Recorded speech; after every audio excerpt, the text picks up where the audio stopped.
مصلحا ومجددا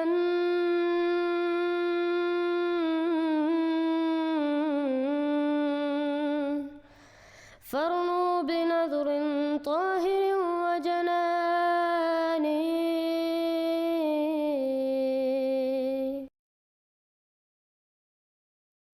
السلام علیکم ورحمۃ اللہ وبرکاتہ۔ اس ویڈیو میں ہم سنیں گے کہ مبشر لقمان صاحب ڈاکٹر عبدالسلام صاحب کی عاجزی کا ذکر کرتے ہیں اور تسلیم کرتے ہیں کہ وہ بہت عاجز تھے۔ بہت سال پہلے جب میں 18 سال کا تھا تو میں لاہور ہلٹن میں انٹرنشپ کر رہا تھا۔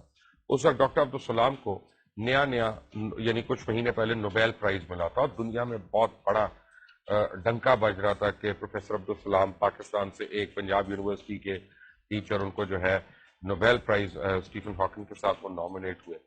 تو وہاں پہ میں فرنٹ آفس میں تھا اور میں چیک آؤٹ کر رہا تھا کچھ لوگوں کو، تو ایک صاحب میرے پاس آئے، بڑے بھاری بھرکم سے سوٹ پہنا ہوا تھا، داڑھی انہوں نے رکھی ہوئی تھی چھوٹی چھوٹی، اور میں ان کو جانتا نہیں تھا۔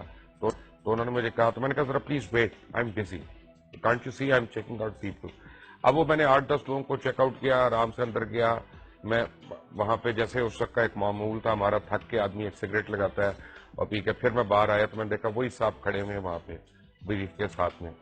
تو مجھے ایک دم اپنی غلطی کا احساس ہوا، تو میں نے کہا سر آئی ایم سوری بٹ آپ یو نیڈیڈ سم تھنگ۔ تو انہوں نے کہا ہاں جی میں نے چیک ان ہونا ہے تو میری ریزرویشن ہے۔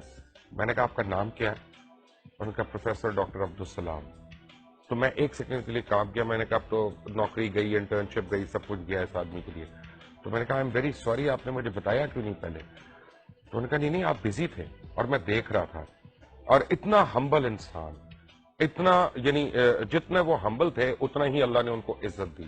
If you have not yet subscribed, make sure to subscribe and click on the bell icon so you can get notifications for every new video.